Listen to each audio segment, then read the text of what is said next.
Welcome all my crochet hooked friends, and thank you for watching Heather's Craft Corner. I'm Heather and this is Crochet Basics Lesson 4, Double Crochet. It's important to note this tutorial uses US crochet terms. The double crochet in US terms is a treble crochet in UK terms. For today's lesson, you will need yarn and a crochet hook. If you need tips or recommendations regarding yarn or hooks, please see Lesson 1. The link is provided in the description below. I'm also going to be using stitch markers. These are optional, however they do help you identify the ends of rows without much thinking, which I'm personally a fan of. To begin, we'll need to make a slipknot and a chain. Step-by-step instructions for creating a slipknot and chain are found in Crochet Basics Lesson 2. If you need that extra help, go ahead and click the link in the description below and come on back when you're ready. For double crochet, you will need to chain the number of stitches for the row plus 2. In this tutorial, I'm making this 20 stitches wide, so I will chain 22.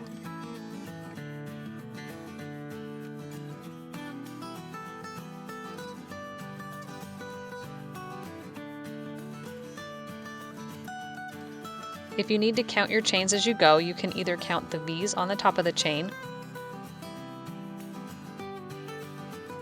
or the single-stranded bumps on the back of the chain. Either way works. Once you have the correct number of chains, you're going to insert your hook into the 4th chain from your hook. The first 3 chains will be your turning chain, and for a double crochet, the turning chain counts as a stitch, so mark that chain right next to the hook. There are a few ways you can insert your hook. You can insert your hook into the middle of the V, under the V,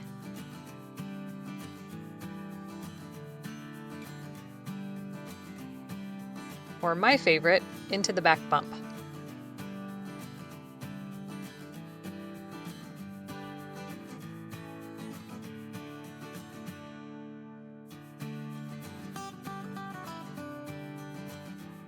To make a double crochet, yarn over, insert your hook into the 4th chain from the hook, yarn over, pull up a loop, yarn over, pull through 2 loops, yarn over, and pull through the 2 remaining loops on the hook. Your first stitch will be this chain 3. The stitch you just made will be the 2nd stitch of the row. Now we'll keep making double crochets across the chain. Yarn over, insert your hook, yarn over, pull up a loop, yarn over, pull through 2 loops, yarn over, pull through 2 loops, yarn over, insert your hook, yarn over, pull up a loop, yarn over, pull through 1, 2 loops, yarn over, pull through 1, 2 loops.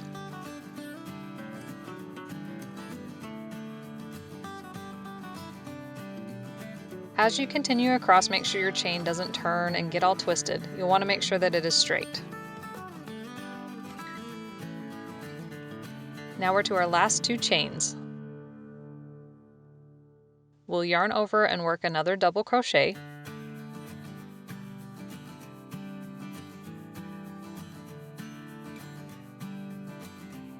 Then you'll have your last chain here with a little knot next to it.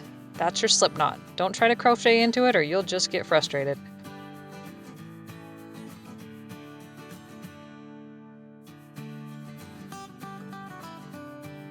Now we're done with the first row. I do like the clean look you get across the bottom by working into the back bumps of the chain, but do it however you want, just be consistent. For row 2, we'll turn our work and chain 3. Now I'm going to show you the traditional way to do rows of double crochet. There are other ways to do it to make your edges smoother, and I will show you what I mean by that toward the end of the video. To start row 2, you're going to chain 3. This is going to count as your first double crochet, so mark that 3rd chain. Because the chain counts as your first stitch of the row 2, you're going to insert your hook into the 2nd stitch. Yarn over, pull up a loop, yarn over, pull through 2 loops, yarn over, pull through the last 2 loops. You're going to keep doing this across the row.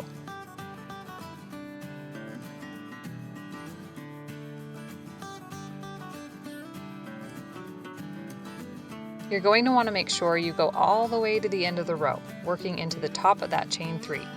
If you marked your first chain, it will be easy to spot.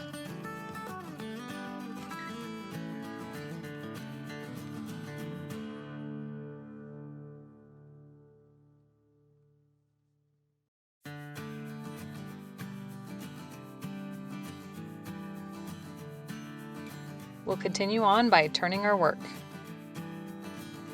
Again, this is the traditional way, so we'll chain 1, 2, 3.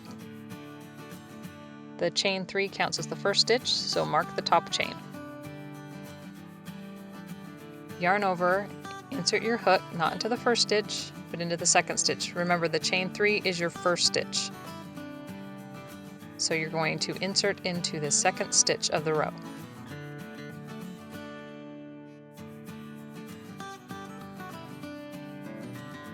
After a few rows, your fabric should look something like this.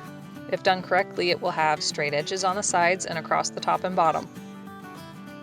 If it appears a little wavy, your tension probably wasn't even. If it seems to taper towards the top, you're missing stitches, most likely at the ends of the rows. Or if it seems to grow toward the top, you're adding stitches, most likely at the first of the row. If you're working evenly from edge to edge, your sides should be straight up and down. Now, as I mentioned earlier, with the traditional way of making double crochet, you end up with the dreaded chain 3 gap. There are ways to fix this and give your projects a prettier, straighter edge, so if you'd like to learn about fixing the chain 3 gap, please see the link in the description below.